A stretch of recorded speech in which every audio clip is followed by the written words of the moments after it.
그 땅에 기근이 심하고 그들이 애굽에서 가져온 곡식을 다 먹음에 그 아버지가 그들에게 이르되 다시 가서 우리를 위하여 양식을 조금 사오라. 유다가 아버지에게 말하여 이르되 그 사람이 우리에게 엄히 경고하여 이르되 너희 아우가 너희와 함께 오지 아니하면 너희가 내 얼굴을 보지 못하리라 하였으니 아버지께서 우리 아우를 우리와 함께 보내시면 우리가 내려가서 아버지를 위하여 양식을 사려니와 아버지께서 만일 그를 보내지 아니하시면 우리는 내려가지 아니하리니 그 사람이 우리에게 말하기를 너희 아우가 너희와 함께 오지 아니하면 너희가 내 얼굴을 보지 못하리라 하였음이니이다. 너희가 어찌하여 너희에게 또 다른 아우가 있다고 그 사람에게 말하여 나를 괴롭게 하였느냐?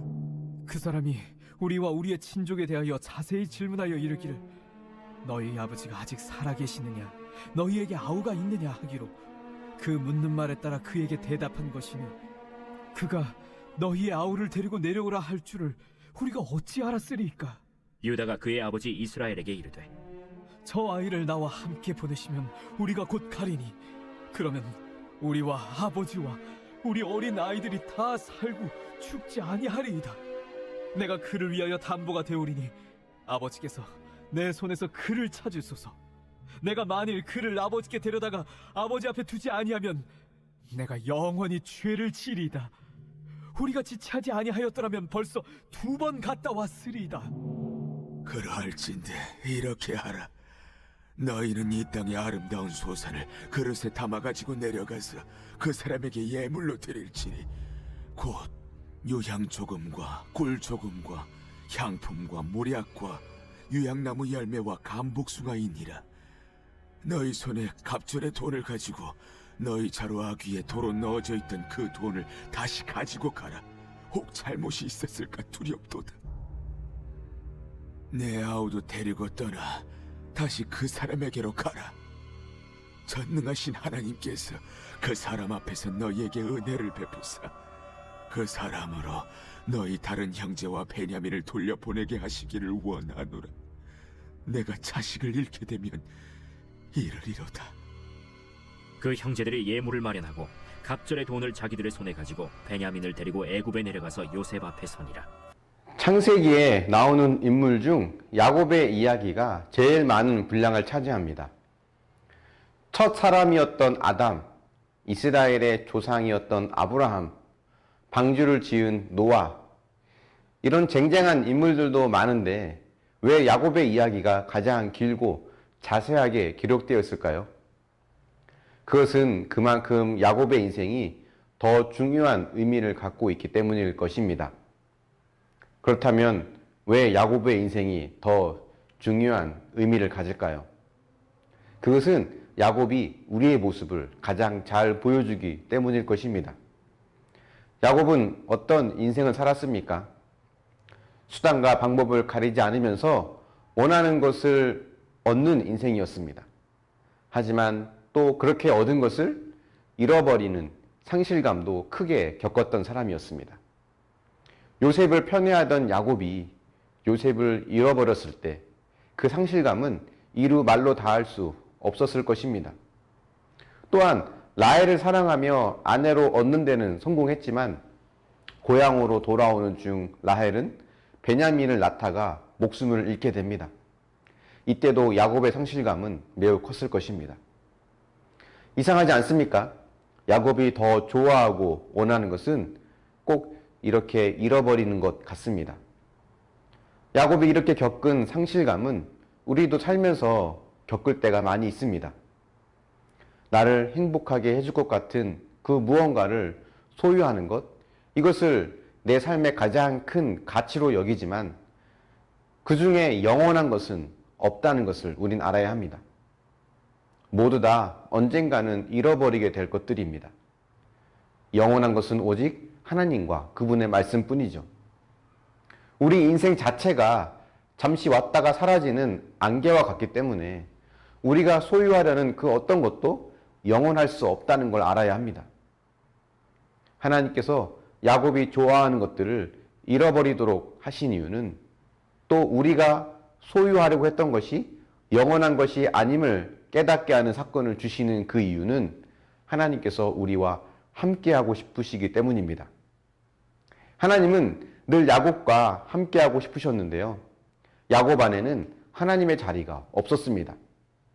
한때는 라헬이 야곱의 전부였고 라헬이 죽자 요셉이 야곱의 전부가 됩니다.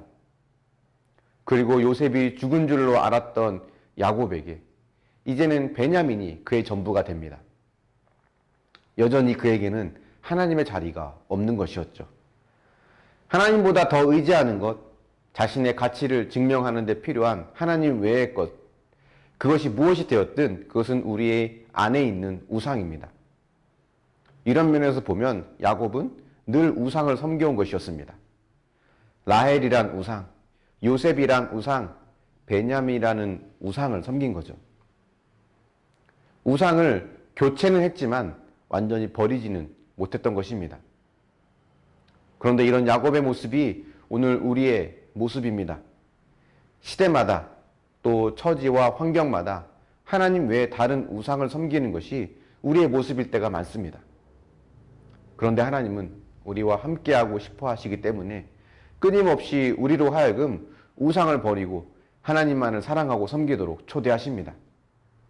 그래서 우리에게 기근을 허락하시는 거죠. 야곱이 살던 땅에 기근이 심해져서 다시 애굽 땅으로 가서 곡식을 가져와야 하는 상황이 바로 야곱을 향한 하나님의 초대라고 할 수 있습니다. 야곱 스스로 베냐민을 내려놓게 하기 위한 하나님의 인격적인 설득이라고 볼 수 있죠.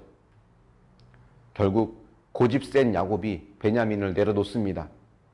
14절 내가 자식을 잃게 되면 잃으리로다 라는 마음으로 베냐민을 형들과 함께 애굽으로 떠나보냅니다.